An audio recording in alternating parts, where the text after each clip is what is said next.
pindah ke Ibu Paula, SMP Santa Teresia. Disilakan Ibu Paula. Ya, baik. Selamat siang semua. Ibu Lili, Ibu Rina, teman-teman kepala sekolah, dan instruktur yang boleh bergabung dalam forum diskusi saat ini. Terima kasih atas kesempatan yang diberikan kepada kami. Saya akan coba untuk melaporkan apa yang sudah kami buat dan kami laksanakan sesuai apa yang dimintakan tadi oleh Ibu Lili sebagai fasilitator yang sudah menyampaikan sebelum mengawali pertemuan kita pada pagi hari ini, langkah-langkah yang sudah dan akan kami laksanakan sebagai tindak lanjut setelah kita melaksanakan forum diskusi pada hari Minggu kemarin. Baiklah, saya akan menyampaikan bahwa dari kami SMP Santa Teresia Manado melaksanakan pendidikan yang terintegrasi, yakni mendidik siswa untuk bertumbuh dan berkembang secara menyeluruh, yakni menyangkut aspek intelektual, moral, religius, individu, dan sosial, guna untuk mencapai pendidikan yang holistis atau menyeluruh. Maka terdapat nilai-nilai yang mau ditanamkan dan mau dicapai, seperti beriman dan bertakwa kepada Tuhan Yang Maha Esa, berbudi pekerti yang luhur atau berakhlak mulia, kesadaran moral yang kuat, mandiri, kreatif, gotong royong, menghargai kebinekaan, berdaya nalar kritis, berwawasan global, bertanggung jawab dan kerja keras, kejujuran, menguasai iptek, dan memiliki daya saing yang kuat. Nilai-nilai ini dijabarkan dari 5 nilai utama yang termuat dalam Pancasila. Dengan demikian, melalui pendidikan, dihasilkan siswa-siswi yang menguasai iptek, sekaligus seorang Pancasilais, memiliki semangat religius yang tinggi, semangat etis moral yang kuat, sosial, sehingga kelak anak-anak didik ini boleh menjadi ilmuwan yang bermoral dan beragama atau Pancasilais, sehingga ia mampu menerapkan iptek yang dimilikinya untuk membangun peradaban bangsa dan negara ini. Meningkatkan martabat manusia bukan untuk menghancurkan martabat dan peradaban bangsa dan negara kita. Ada fisikawan ternama dari Jerman, Albert Einstein, mengatakan, pendidik harus mendidik ilmuwan yang tidak hanya berotak besar, tetapi juga harus berjiwa besar. Jiwa besar artinya punya moralitas yang kuat dan beragama agar iptek hanya dimanfaatkan untuk membangun masyarakat yang bermartabat dan beradab. Sebagai sekolah swasta yang punya pelindung Santa Teresia dari kanak-kanak Yesus, seluruh pelaksanaan pendidikan itu harus dijiwai oleh spiritual Santa Teresia, sehingga cita-cita pendidikan dapat tercapai. Seperti yang saya sudah ungkapkan pada forum diskusi hari Minggu kemarin, moto pelindung kami adalah panggilanku adalah cinta. Nah, untuk mencapai tujuan pendidikan itu, maka seluruh potensi yang dimiliki sekolah itu harus dimanfaatkan dan dioptimalkan secara terintegrasi. Seluruh komponen pendidikan yang terkait itu harus berfungsi dengan baik, yaitu tenaga pendidik dan tenaga kependidikan, sarana prasarana, masyarakat, orang tua, yayasan, dan pemerintah. Itu harus sejalan. Mungkin dari potensi-potensi yang ada di sekolah kami ini, menyangkut guru, saya bisa tambahkan di sini, tenaga-tenaga pendidik, umumnya S1, bahkan sudah ada yang S2. Kemudian, karena letak sekolah kita ini berada di tempat yang strategis, Jalan Trans Sulawesi, sehingga memang membuat siswa kami bisa bertambah dari tahun ke tahun. Tahun ini juga, tahun pelajaran ini, walaupun dalam situasi COVID, tetapi siswa kami boleh bertambah. Yang keluar sekian, yang masuk lebih dari yang keluar. Ya, ada sekitar 15-20 siswa yang bertambah, sehingga jumlah kami bertambah dari tahun pelajaran kemarin dan tahun ajaran sekarang ini. Kemudian juga kami menyadari bahwa di sekolah kami ini memang bukan cuma di sekolah kami ini, tapi juga semua sekolah Katolik kami tahu itu melaksanakan pemberlakuan disiplin yang ketat, baik terhadap guru maupun siswa. Sehingga ini mungkin yang menjadi hal-hal yang dapat kami sampaikan dalam diskusi kami saat ini untuk menemukan hal-hal apa yang boleh kami laksanakan, boleh kami buat untuk membuat kurikulum. Mungkin ada saran ataupun tanggapan dari teman-teman yang lain untuk ke depan. Halo? Masih kedengaran-kah suara saya? Masih. Halo?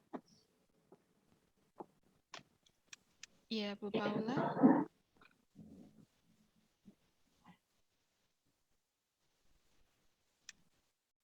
Halo?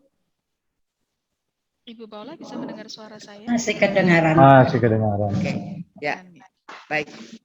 Jadi ini yang menjadi laporan kami untuk saat ini, dan apabila berkenan Ibu Lili, Ibu Rina, bolehkah wakil urusan kurikulum instruktur saya menambahkan 1-2 penjelasan? Boleh Ibu, silakan. Ya, kami silakan Bapak. Silakan Bu Pola. Ya. Silakan Bu. Oke, terima kasih Ibu-ibu kepala sekolah, teman-teman wakil kepala sekolah. Tadi baru dipaparkan secara gamblang oleh Ibu kepala sekolah sebagai tindak lanjut dari apa yang kita diskusikan pada hari Minggu, dan tindak lanjutnya dalam bentuk poin-poin penting atau benang merah yang akan kami letakkan dalam proses pengembangan kurikulum. Dan mungkin yang kami sampaikan di sini oleh Ibu Kepala Sekolah itu tidak lari dari apa yang saat ini kami lakukan dan kondisi real yang berlangsung saat ini di sekolah SMP Katolik Santa Teresia. Dev, ini. Dan selanjutnya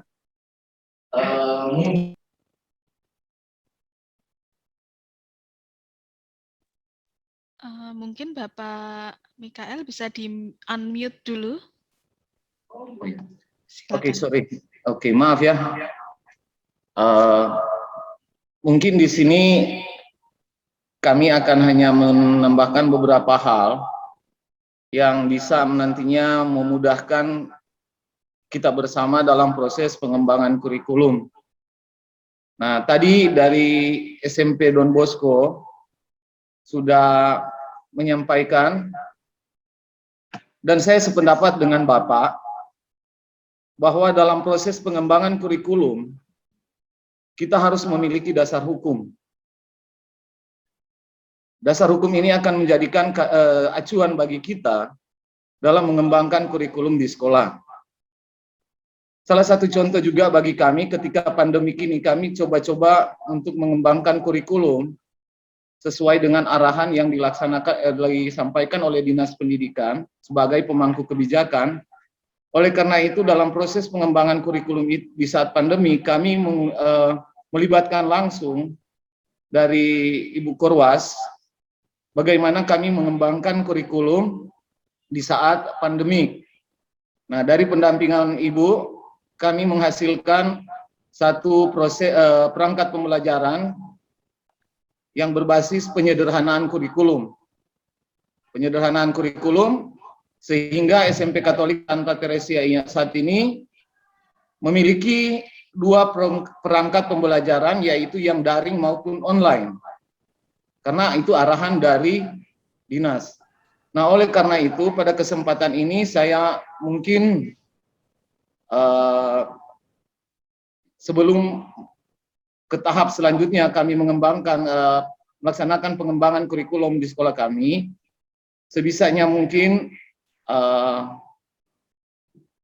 kami sekolah mendapatkan satu dasar kekuatan untuk menentukan di mana kami akan meletakkan nilai-nilai luhur, core value yang ada bagi sekolah kami itu pada bagian-bagian mana, sehingga kami tidak akan lari dari apa yang menjadi pegangan sekolah-sekolah saat ini, yaitu mengenai kurikulum 2013 atau kurikulum tingkat satuan pelajaran. Karena kami terus terang, waktu disampaikan oleh Ibu Kepala Sekolah membentuk tim pengembang kurikulum, saya secara spontan, karena itu bagian saya bilang, saya sampaikan, tolong kita hati-hati ya. Kita hati-hati, karena yang akan kita bedah ini, pemiliknya itu adalah pemerintah, dalam hal ini, Pusat Kurikulum bagian Kementerian Pendidikan. Mungkin itu kesulitan yang pertama yang kami hadapi saat ini. Dan kesulitan kedua, dalam kami melakukan pengembangan kurikulum, yaitu space waktu yang diberikan bagi kami itu terlalu sempit. Sedangkan kami harus melakukan kegiatan pembelajaran, baik daring maupun tatap muka, dan kami harus mengikuti kegiatan ini dari jam 10 sampai mungkin jam 2, jam 3, atau jam 4, beberapa kali yang lalu, sehingga memungkinkan untuk merumuskan bersama-sama dengan tim pengembang kurikulum, kami kurang waktu. Nah, oleh karena itu, untuk selanjutnya, kita melangkah ke tahap selanjutnya, saya berharap ada space waktu dan ada arahan yang jelas, sehingga kami tidak membuang-buang waktu dalam proses pengembangan kurikulum ini. Apa bisa memang kalau seperti yang di diklat-diklat lalu sudah lakukan analisis kebutuhan, analisis apa semua, tapi coba lebih dispesifikkan kembali lagi, dipertajam kembali lagi poin-poin mana sih? Karena terus terang sampai hari ini, saya dan Kepala Sekolah dan teman-teman pengembang kurikulum sangat-sangat berhati-hati. Dan apa yang disampaikan oleh Kepala Sekolah tadi, itu yang kami buat sebagai bentuk pertanggungjawaban dengan apa yang kami sampaikan hari Minggu dalam pertemuan itu, sehingga ke depan kami akan membawa nilai-nilai luhur ini terus sampai ke tujuan akhir, kegiatan akhir nanti ya. Mungkin kira-kira hanya itu tambahan dari saya, dan mungkin mohon maaf kalau sudah agak berlebihan. Saya minta maaf kalau ada yang kurang atau ada yang salah, minta dari Ibu Bapak Kepala Sekolah menambahkan. Terima kasih banyak. Ya. Terima kasih Pak. Bu Paula masih ada mau menanggapi, ada tambahan lainnya dari, atau sudah tidak? Saya mungkin akan menanggapi Bapak, mohon maaf tadi Bapak kurikulum Bapak Ibu Michael. Paula ya. Bapak Michael. Pak Michael, urusan kurikulum ya Bu ya? Ya. Ya, baik. Kami memberi penguatan, Pak, Ibu. Di sini tidak ada sih yang salah dan benar. Kita di sini justru saling melengkapi. Ketika kita sharing pada FGD, kemudian dilanjutkan pada coaching klinik saat ini, kita di bawah wadah satu yayasan, yaitu YPK, Yayasan Pendidikan Katolik Keuskupan Manado, sehingga kita sudah ada base-nya untuk melangkah. Nah, di sini kita sharing, tidak mau menyatakan, oh ini yang benar, ini yang salah. Justru di tempat inilah kita mencari bersama, sehingga punya satu persepsi, bagaimana nanti kurikulum yang akan kita desain, yang walaupun sementara ini sebenarnya kita sedang melangkah. Nah, kalau Bapak mengatakan masih dalam, ya kalau saya simpulkan bingung atau takut, ya takut jangan sampai salah, sebenarnya itu satu awal pembelajaran, ya kan?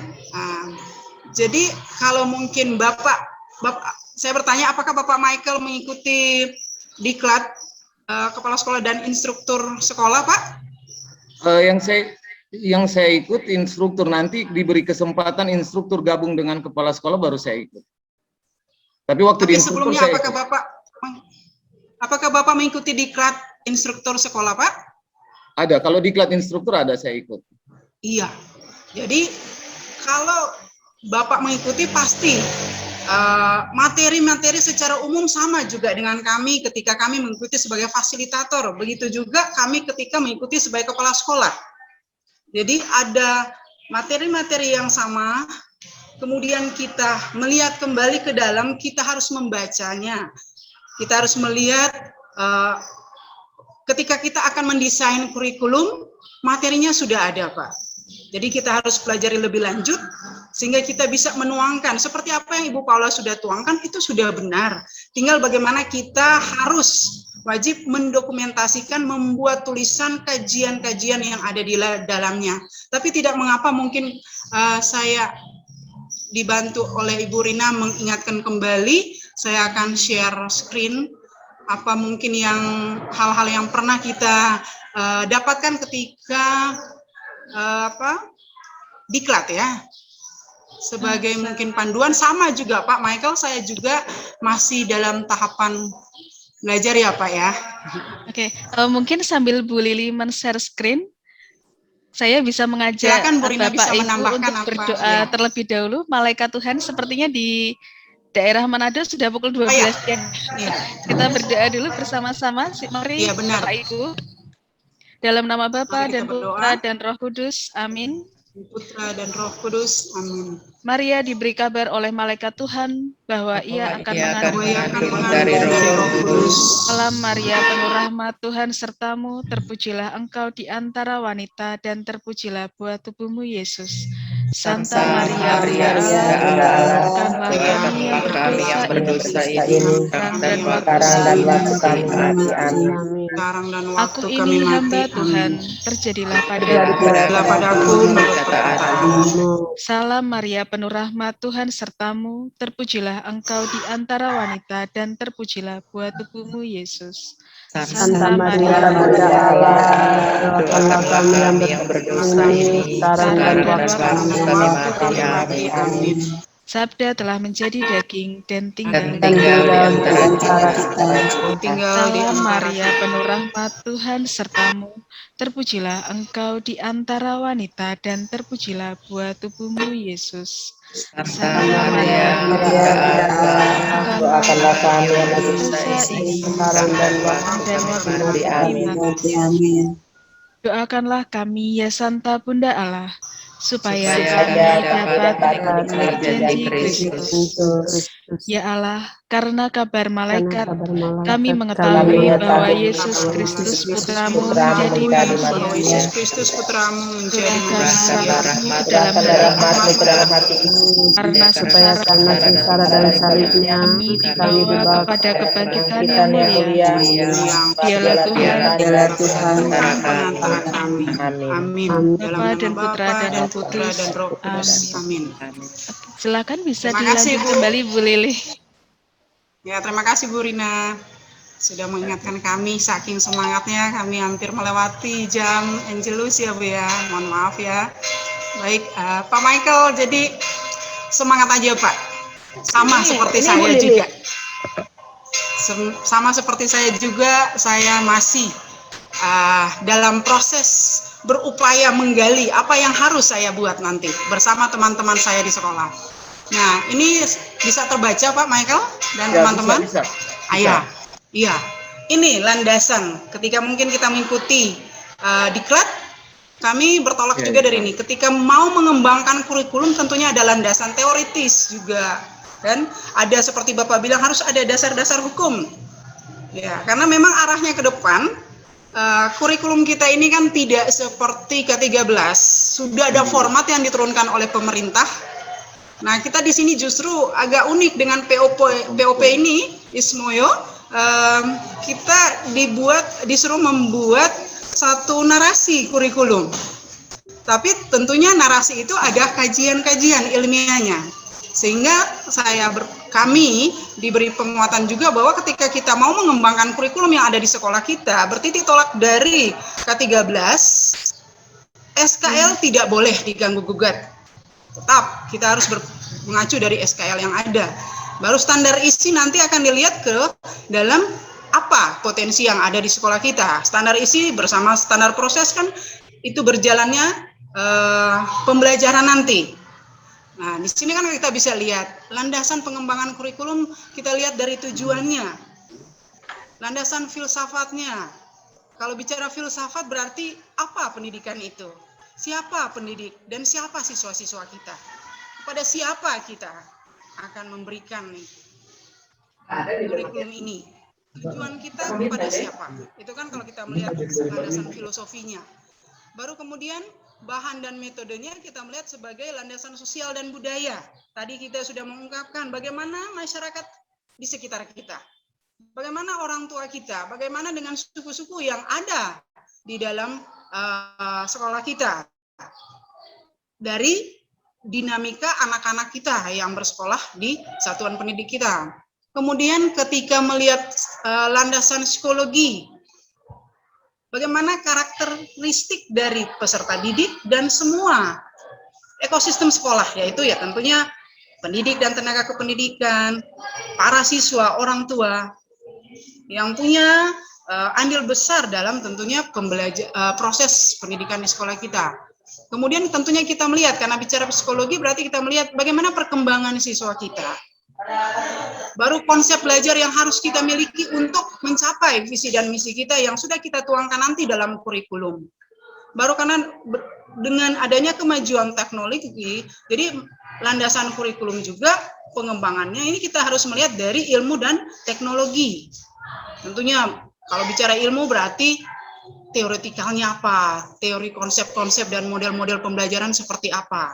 Bicara teknologi ada hubungannya dengan sains, teknologi, hardware, softwarenya seperti apa, bagaimana sarana prasarana menunjang teknologi yang kita gunakan di sekolah kita.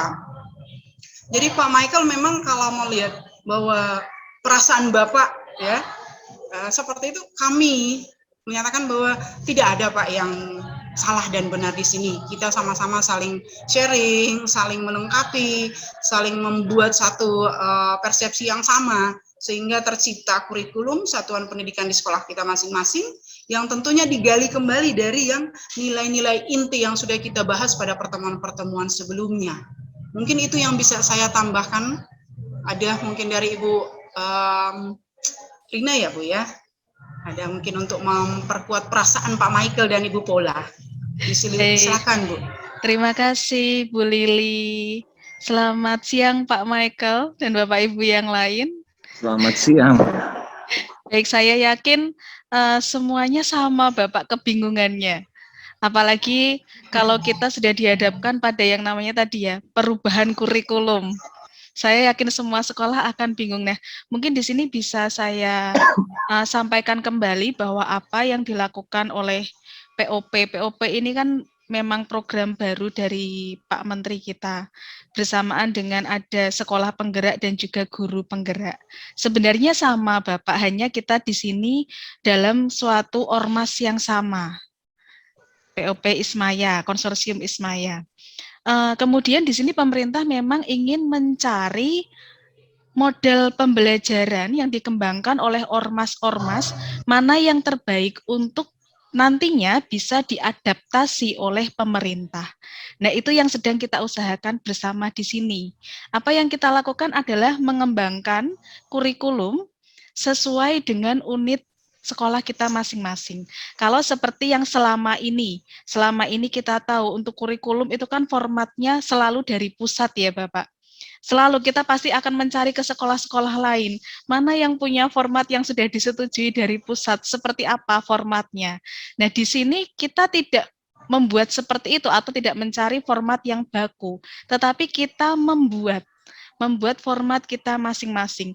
Nah, sebelum kita maju ke pengembangan kurikulum, memang dasar kita di sini adalah nilai-nilai kekasan unit kita masing-masing. Nah, ini yang perlu kita gali pada FGD tahap pertama ini. FGD tahap pertama ini nanti kita ada 4 kali pertemuan Bapak. Yang kemarin untuk YPK ini baru 1 kali yang bersama dengan narasumber. Kemudian hari ini 2 kali bersama dengan Ibu Lili sebagai coach. Kemudian masih ada 1 kali dengan narasumber untuk FGD tahap 1, pembahasannya masih sama. Yang kita temukan terlebih dahulu kita akan diminta untuk membuat naskah akademik terlebih dahulu Bapak. Ini sebagai dasar kita tentang nilai-nilai apa yang nantinya akan kita gunakan untuk mengembangkan kurikulum kita di sekolah. Jadi yang kita buat saat ini baru sampai pada analisis kita tentang naskah akademik, nilai-nilai apa yang kita temukan, kemudian kita tuangkan dalam bentuk naskah akademik. Ini yang akan menjadi dasar pengembangan kurikulum di unit sekolah kita masing-masing. Untuk itu kan kemarin pada saat diklat instruktur, para narasumber juga mengatakan, harapan kami nanti akan menemukan 144 kurikulum yang berbeda dari unit sekolah masing-masing. Nah, ini harapan kita bersama sehingga nantinya kita menemukan kekayaan sekolah kita. Begitu. Nah, untuk yang saat ini kita memang baru sampai pada naskah akademik terlebih dahulu. Lalu jika tadi Bapak dan mengatakan kok waktunya terbatas sekali, kami harus mengembangkan kurikulum dalam waktu yang terbatas. Sebenarnya tidak terbatas karena nanti kita masih akan berdinamika dalam POP Konsorsium Ismaya ini sampai tahun 2023. Nah, ini pengembangan kita masih lama sekali sampai tahun 2023. Kenapa kok ini kesannya terbatas? Karena sebenarnya program ini dalam 1 tahun harapannya bisa dikembangkan dalam kegiatan selama 9 bulan. Ya, namun karena ada satu dan lain hal dari pemerintah kemarin, maka kita diminta untuk melaksanakan dalam tahun ini hanya 3 bulan saja, Bapak. Jadi bisa dibayangkan bersama program yang seharusnya dilaksanakan 9 bulan, lalu menjadi 3 bulan. Nah, tetapi memang program ini pastinya nanti di akhir tahun kita akan melakukan penyempurnaan lagi. Jadi ini baru awalnya saja Bapak, seperti itu. Mungkin bisa dipahami bersama bahwa ini baru langkah awal saja. Harapan kami, landasan-landasan ini kita dalami terlebih dahulu terkait dengan nilai-nilai atau keutamaan-keutamaan di sekolah kita. Sehingga dalam pengembangan kurikulum nanti kita bisa mantap untuk melangkah. Itu mungkin dari saya, Ibu Lili, Pak Mikael, dan juga Bapak Ibu yang lain. Mungkin ada yang mau ditanyakan kembali terkait dengan hal ini? Silakan Pak Mikael. Kalau masih ada pertanyaan, enggak sungkan Pak. Di sini kita Silakan. malah saling Atau siapa berbagi yang ya, Bu lainnya? Rini ya. Ya. Iya, Bu. Gini Bu, Iya. boleh nggak gini? Hmm? Supaya lebih kami memperdalam, karena batasan kami waktu untuk mengikuti kegiatan ini jujur terbatas sekali, tinggal speed. Boleh kami minta setiap kali pemateri memberikan materi, tolong kami semua peserta di-share, dibagi bahan materinya, sehingga di waktu luang kami juga bisa membaca-baca, sehingga jangan jadi seperti ini. Kami terkadang punya kekhawatiran itu ketika hilang pegangan dalam proses pengembangan ini. Terima kasih. Baik, terima kasih Bapak. Usulannya beberapa modul itu kemarin memang sudah dibagikan di Google Classroom ya Bapak, dan juga ada beberapa juga PowerPoint yang sudah dibagikan ke grup chat. Tapi mungkin nanti bisa juga saya bagikan kembali di kolom chat ini beberapa materi yang kemarin diberikan oleh narasumber, sehingga bisa menjadi bahan bacaan juga untuk Bapak Ibu yang hadir di sini untuk pemahaman lebih lanjut mengenai naskah akademik. Nanti juga akan kami share contohnya. Setelah ini akan saya bagikan di kolom chat Bapak. Terima kasih usulannya Bapak. Nah, terima kasih Bu Rina. Terima kasih Bu Lili. Ya, saya mempertegas kembali Pak Mikael, memang benar. Jadi materi-materi yang ada di kami ini sudah disiarkan sebelumnya, Pak. Apakah di GC atau ke Ibu Kepala Sekolah, kalaupun instruktur sudah ada materinya, Pak. Jadi saya hanya mengambil juga dari Google Classroom, dan ada PowerPoint yang sementara saya tayangkan juga ini, demikian sudah dimiliki oleh kita bersama semua. Iya. Ada yang beberapa file yang mungkin tidak masuk ke Google Classroom saya, mungkin saya periksa tidak ada, mungkin karena jaringan waktu itu, mungkin saya tidak tahu ya. Tidak mengapa, karena tadi Bu Rina bilang akan memberikan di kolom chat. Di kolom chat sudah saya kirimkan untuk naskah akademik Luber dan naskah akademik dari sekolah penggerak ya Bapak. Nanti bisa dibandingkan seperti apa naskah akademik yang sudah kami susun dan juga seperti apa naskah akademik dari sekolah penggerak. Seperti itu, mungkin saya kembalikan ke Ibu Lili. Oke, baik. Masih ada lagi Pak Michael? Oke, kita lanjut curhatan yang sudah lebih. Ke tracknya kepada Ibu Ike. Ya, Ibu Ike dari Santo Hubertus. Disilakan Bu Ike. Siapa DP apa nak tak keluar Pak kita, Kang? DP tulisan ini. Apanya, Bu? Apanya yang tidak keluar, Bu?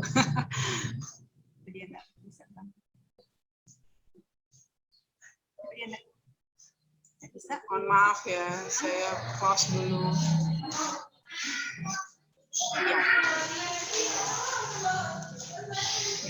Mohon maaf tadi Bu Ike karena saya belum meng-close screen share saya. Disilakan Bu Ike. Baik, terima kasih. Dari Santo Hubertus. Terima kasih atas kesempatan. Selamat siang bagi Selamat siang, Bu. Semua. Selamat siang, Ibu. Bu, boleh lebih nyaring lagi, Bu Ike? Atau di saya ya yang kurang?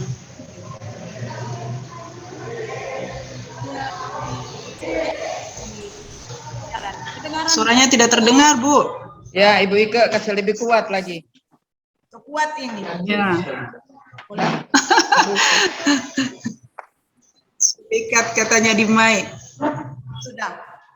Selamat siang, Bapak Ibu sekalian. Kedengaran? Selamat siang. Selamat siang. Sudah kedengaran, Bu. Salam sejahtera untuk kita semua. Salam sehat. Salam sehat juga. Baik. Yang saya hormati semua kepala sekolah, Ibu Rina sebagai moderator, dan Ibu Lili yang cantik sebagai fasilitator. Baik, saya akan coba menyampaikan dari Sekarang kalau mau terima bersih sama yang sipil lah. Saya yang sipil lah, kalau mau terima bersih loh. ya, kedengaran. Halo, Lanjut Bu Ike, lanjut. baik. Saya akan sampaikan dari hasil diskusi kami dengan para guru, langkah-langkah apa yang akan kita buat untuk pengembangan kurikulum yang berbasis nilai-nilai inti sekolah dan budaya sekolah. Pertama-tama tentunya Mohon maaf Bu Ike.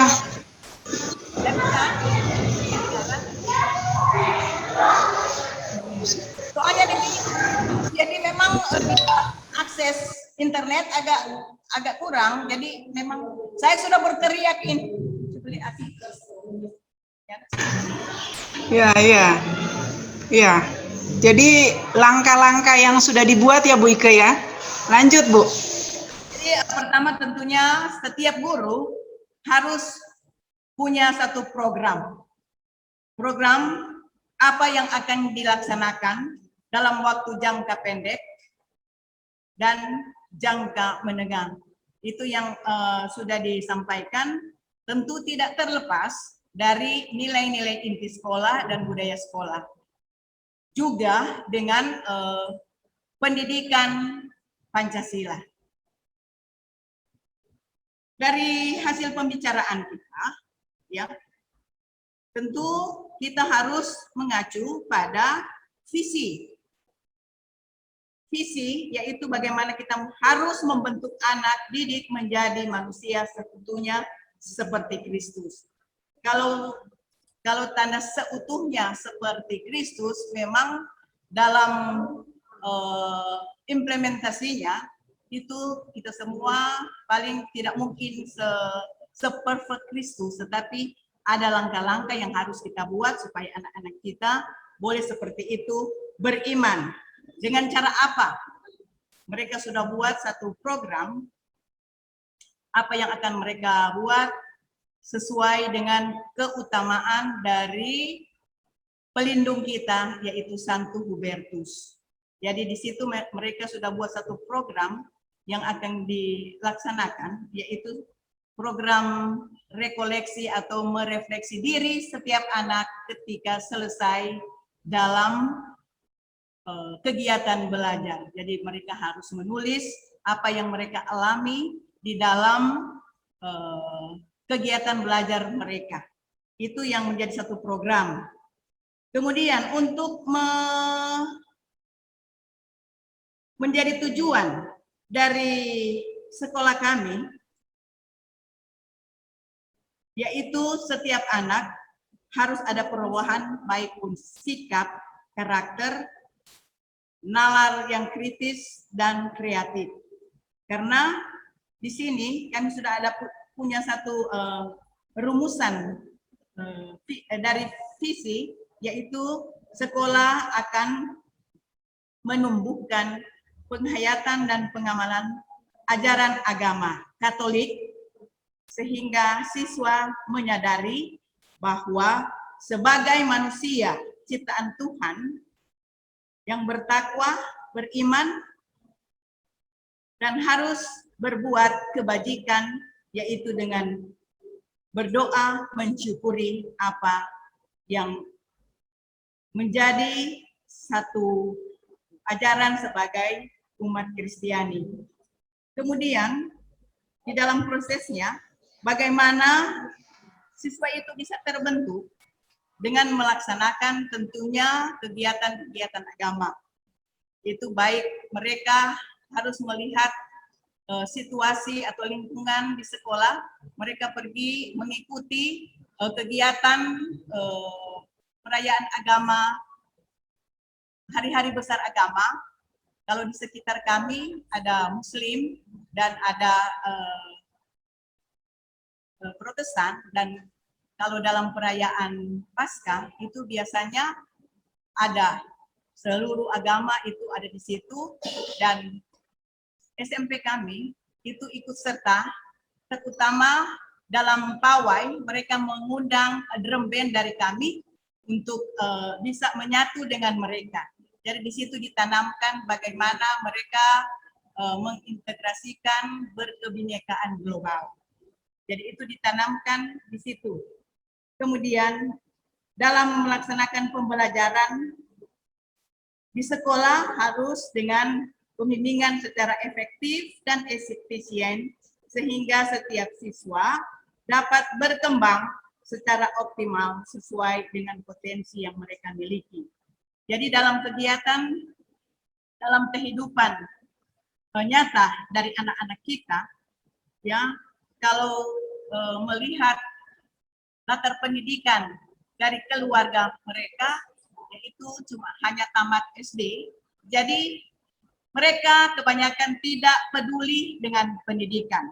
Jadi para guru-guru harus antusias bagaimana mereka mengimplementasikan pembelajaran yang efektif, tentu dengan berbagai cara. Dan di sini kami sudah gerakan itu literasi. Jadi di mana ada satu ruang literasi, di situ ada banyak buku yang mereka baca, dan juga penggunaan komputer. Jadi bagaimana mereka mengakses pengetahuan melalui internet. Itu yang dibuat di sekolah, dan juga ketika dalam pembelajaran semua guru-guru menggunakan PowerPoint. Jadi mereka harus siapkan betul-betul apa yang akan mereka sampaikan, sehingga di dalam kegiatan pembelajaran itu anak-anak terfokus. Dan dalam kegiatan pembelajaran itu juga harus dimasukkan nilai-nilai sekolah. Jadi nilai gotong royong, nilai disiplin, nilai kebersamaan, nilai menghargai, itu semua sudah dimasukkan di dalam kegiatan pembelajaran. Sehingga pembelajaran itu boleh berjalan dengan efektif dan efisien. Karena anak-anak kami memang sulit, apalagi perilaku mereka, ya, dalam keadaan seperti ini, mereka kan kebanyakan BJJ. Nah, di situ kan kita tidak bisa pantau bagaimana perilaku anak. Ada anak yang ikut, tetapi tidak betul-betul mengikutinya, ya, tidak konsen, karena hanya mengutamakan saja itu alat komunikasi itu sebagai kesenangan diri sendiri, jadi hanya bermain game. Oleh karena itu, dalam kegiatan ini, dalam pembelajaran ini, sekolah melaksanakan tatap muka agar supaya bisa melihat bagaimana perilaku anak di dalam kegiatan pembelajaran. Karena sekolah punya satu tujuan, menghasilkan anak-anak yang bisa berkiprah di masyarakat dan di sekolah yang lebih tinggi, anak-anak yang mampu menggunakan teknologi. Jadi itu sekolah mempersiapkan semua alat-alat untuk bisa digunakan dalam kegiatan pembelajaran. Meningkatkan pembelajaran di sekolah dengan menambahkan pelajaran khusus guna membekali siswa dengan keterampilan dasar, yaitu teknologi. Jadi di sini sudah siapkan waktu atau non kurikuler untuk anak-anak bisa belajar teknologi, agar supaya ketika mengadakan asesmen, anak-anak harus tahu. Jadi sekolah sudah berusaha untuk menyiapkan teknologi untuk anak-anak bisa gunakan dalam kegiatan pembelajaran maupun kegiatan evaluasi. guru juga harus berinovasi di dalam pembelajaran. Jadi sebelum belajar, mereka harus mempersiapkan apa yang akan disampaikan kepada anak-anak. Tentu tidak lepas dari pembelajaran Pancasila. Di situ bisa tergambar ya bagaimana itu KD yang mereka sudah susun untuk bisa masuk di dalam pembelajaran. Jadi di situ ada pembelajaran Pancasila. Jadi mulai dengan bernalar kritis. Jadi dalam pembelajaran siswa itu diajak untuk bagaimana bernalar kritis, berpikiran kritis untuk menyikapi apa pelajaran yang mereka dapat. Kemudian menumbuhkan semangat kompetensi berprestasi terhadap siswa, ya, prestasi akademik maupun non akademik. Dari prestasi akademik tentu para guru harus berusaha bagaimana caranya untuk bisa menghasilkan anak-anak yang mampu bersaing di sekolah-sekolah baik tingkat kota maupun tingkat provinsi. Dalam mengembangkan bakat dan potensi siswa, tentu ada program yang sudah disiapkan. Jadi pertama itu program kewirausahaan. Jadi bagaimana anak-anak mengolah sampah yang tidak digunakan lagi dari masyarakat sekitar. Nah, di situ ada sistem budaya, itu budaya organisasi kemasyarakatan. Jadi masyarakat di sekitar bisa melihat bagaimana anak-anak bisa menciptakan sesuatu dari bahan yang sudah tidak dipakai menjadi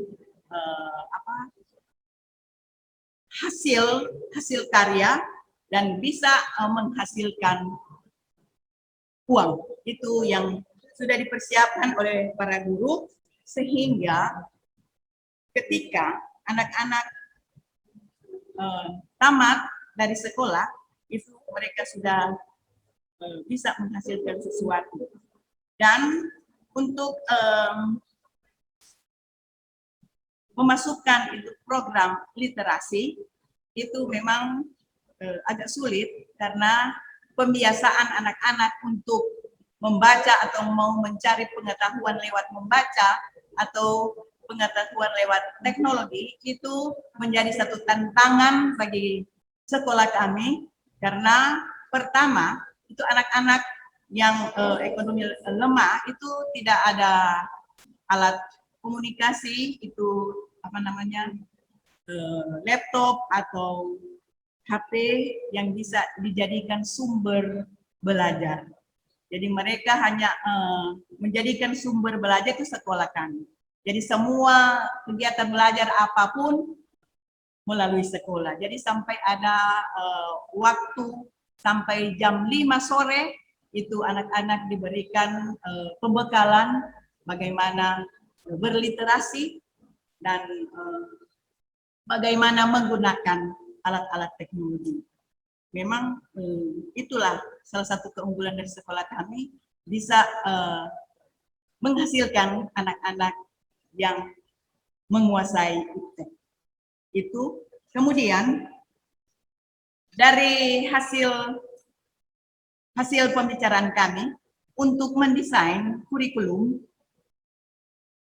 sekolah kami sudah membentuk satu tim pengembangan kurikulum yang memang di dalamnya sumber daya manusia itu memang masih kurang, tetapi kami berusaha untuk boleh di dalam rapat pembicaraan untuk bagaimana mendesain kurikulum, masih ada berapa guru yang bisa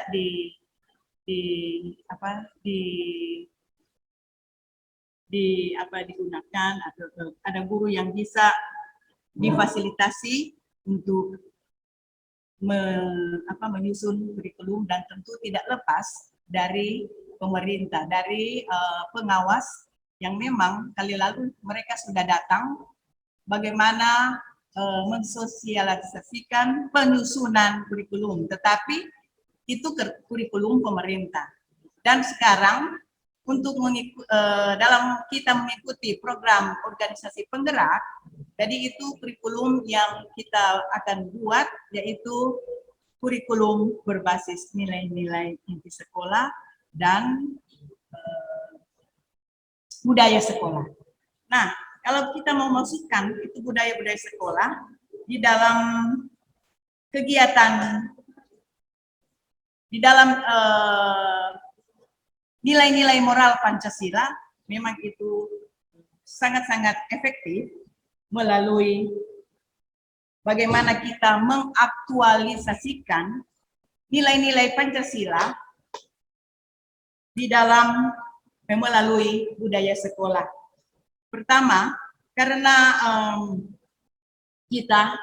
visi kita adalah membentuk anak-anak menjadi seperti Kristus, yaitu beriman. Jadi tentunya di situ akan dikembangkan, yaitu bagaimana warga sekolah berreligius dan toleran. Dengan cara apa? Itu yang tadi saya sudah sampaikan, setiap hari mereka beribadah, dan pada hari Jumat ibadah secara keseluruhan, dan refleksi diri selesai kegiatan belajar mengajar. Kemudian menyelenggarakan hari-hari keagamaan, bukan cuma di lingkungan sekolah, tetapi masyarakat sekitar. Untuk mendorong atau menyampaikan opini dari anak-anak ya tentang bagaimana bertoleran dengan masyarakat sekitar, itu ada satu kita buat satu gerakan yang dengan judul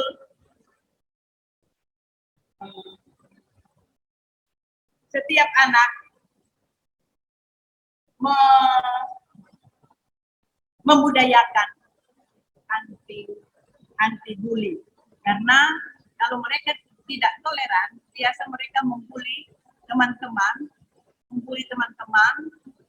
baik itu dari sukunya, baik itu dari agamanya. Nah, oleh karena itu sekolah juga menanamkan nilai-nilai moral Pancasila yang harus dibudidayakan di sekolah kami. Memberikan tugas kepada anak-anak, yaitu menjadi pribadi mandiri yang bertanggung jawab. Itu sesuai dengan tujuan dari sekolah kami. Tentunya di dalam membuat mendesain kurikulum, tentunya kita tidak lepas dari landasan-landasan pengembangan, landasan-landasan apa yang kita gunakan untuk kita bisa mendesain kurikulum. Jadi tentunya dalam mendesain kita tidak lepas juga dari mengintegrasikan nilai-nilai moral Pancasila di dalam struktur kurikulum. Di dalam pembelajaran itu sudah disiapkan. Jadi nilai-nilai Pancasila di dalam semua mata pelajaran. Dan yang paling pertama dari sekolah kami itu mengharapkan anak-anak ada perubahan melalui sikap atau perilaku. Karena di dalam masa pandemi, perilaku yang baik yang sudah ditanamkan kepada anak ya melalui budaya sekolah mulai terkikis. Jadi itu sekolah memasukkan pembelajaran Pancasila melalui nilai-nilai moral. Dan anak-anak juga ya diharapkan untuk ada perubahan sikap setelah belajar di sekolah, dan untuk ke depan yang mereka bisa menjadi anak-anak itu yang berguna. Karena memang anak-anak sekarang kalau mau dilihat dengan mentalnya ya sudah mulai di bawah. Jadi untuk meningkatkan ya perilaku yang baik, di sini sekolah sudah punya satu program-program ekstrakurikuler melalui pramuka, pendidikan pramuka.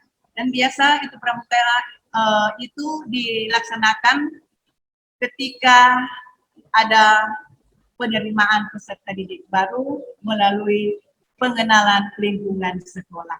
Jadi di situ mereka dibentuk karakter mereka, karena kalau anak-anak biar punya pengetahuan bagus tetapi karakternya kurang, jadi semuanya tidak menghasilkan apa-apa.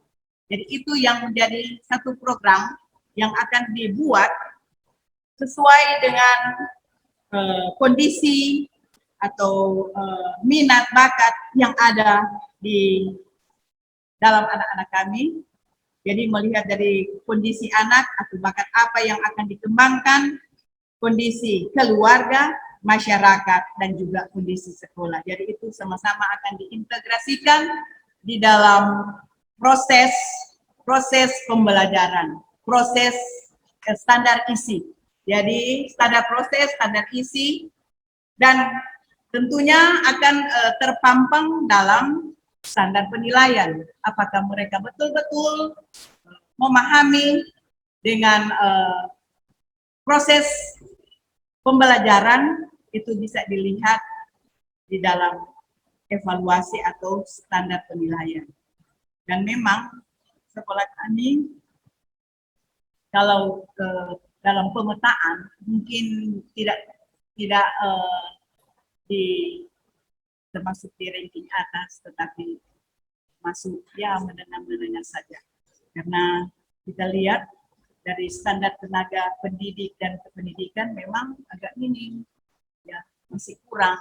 Jadi bagaimana sekolah mengusahakan untuk bisa merekrut guru-guru atau SDM yang berkualitas. Nah, memang di sekolah kami guru-guru belum sarjana masih ada 3.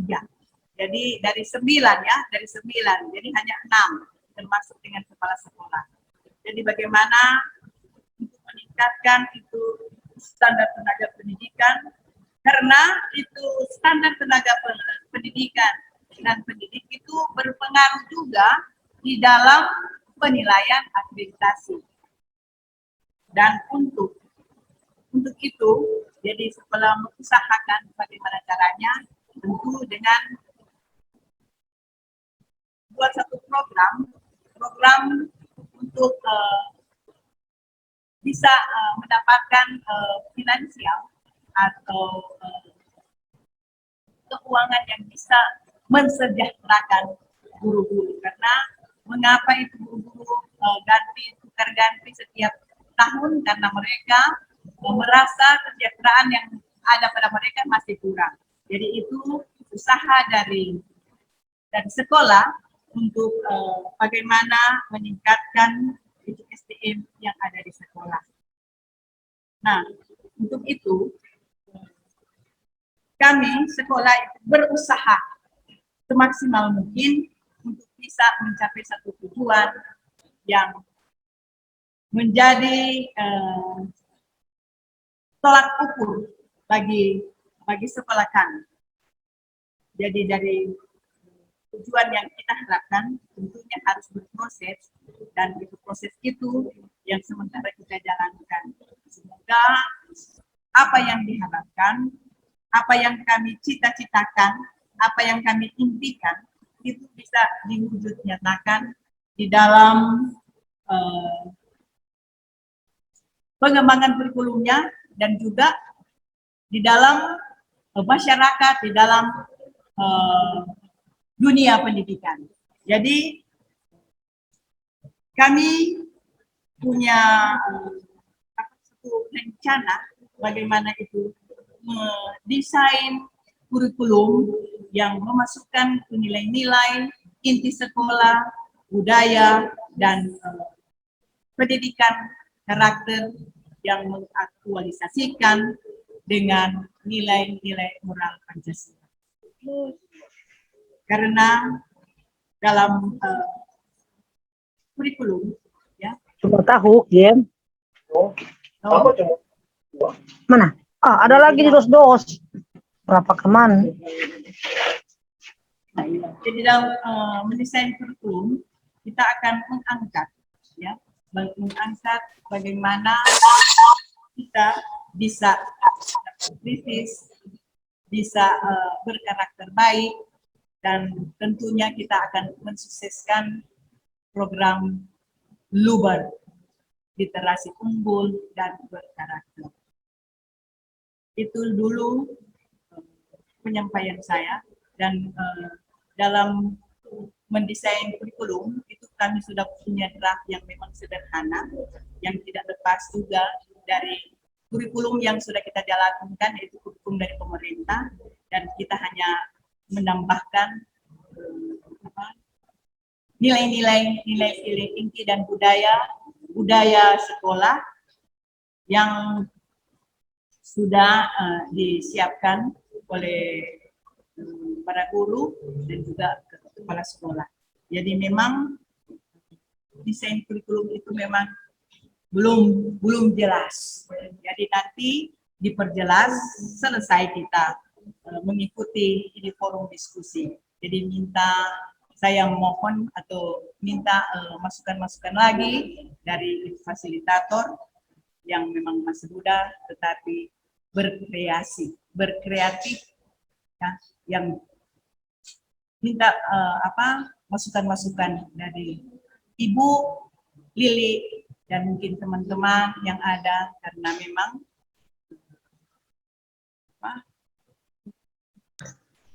mendesain kurikulum itu memang belum bisa, karena belum bisa dibuat perfect, ya, hanya step by step sesuai apa kurikulum yang sudah buat.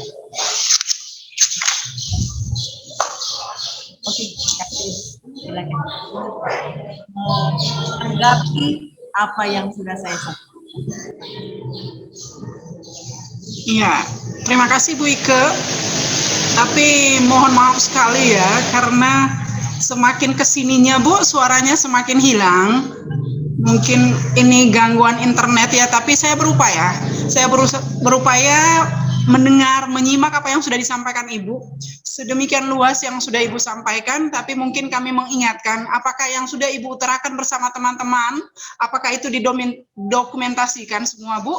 Ya. Ditulis ya, dituliskan supaya nanti akan menjadi modal awal untuk membentuk naskah akademik yang akan kita harapkan nanti. Tapi memang Ibu mau angkat kembali permasalahan SDM di sekolah Ibu. Karena memang tujuan POP ini adalah peningkatan mutu tenaga pendidik dan kependidikan, ya kan? Di awal itu, karena bergerak awal adalah SDM. Siapa? Yaitu kita. Kepala sekolah, para guru, dan tenaga kependidikan. Kita dulu yang menjadi agen perubahan, sehingga kurikulum yang kita sudah akan desain, sementara desain ini akan, seperti Ibu Ike katakan, bahwa akan mencapai tujuan. Karena disampaikan tadi Ibu Rina, kelihatannya waktunya begitu sempit, padahal tidak. Ada 3 tahun yang akan diberikan kepada kita.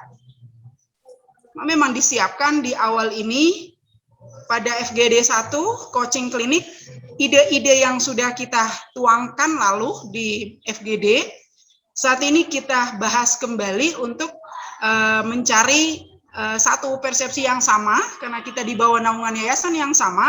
Jadi tidak usahlah merasa bahwa oh ada yang kurang dari kami, ada yang salah dari kami. Kami sama-sama ya Bu Ike, bagaimana bersama menularkan apa yang kita miliki kita bisa share dari misalnya Ibu Heni Tayu, Ibu Ellen, sehingga kita mendapatkan suatu masukan yang baik untuk bagaimana kita merumuskan. Tidak mengapa, karena di saat ini kita masih ide-ide yang sudah kita dapatkan, kita sampaikan, tapi selalu diingatkan oleh narasumber, apakah di dalamnya ada kajian ilmiah. Jadi jika ada kajian ilmiah, nanti tentu ada tinjau, seperti kalau kita menyusun skripsi, tentunya akan ada tinjauan pustaka, seperti itulah, yang memperkuat kita ketika misalnya kita mengangkat budaya Maengket. Ya kan Bu, yang lalu kita angkat budaya Maengket, budaya yang mana dari salah seorang pendidik ahli pendidikan di Sulawesi Utara tentang si Timautu Dr. Sambarotelangi. Nah, dasar-dasar literatur inilah yang harus kita tuangkan juga di dalam naskah akademik itu. Jadi jika kita membuat satu tulisan, ya, satu karya tentu harus ditunjang dengan landasan-landasan hukum yang ada di dalamnya. Landasan hukum maksud saya ada literasi, ada kajian ilmiah, ada sumber-sumber pustaka yang harus kita masukkan dalam naskah akademik kita nanti. Mungkin demikian Ibu Ike ya. Kita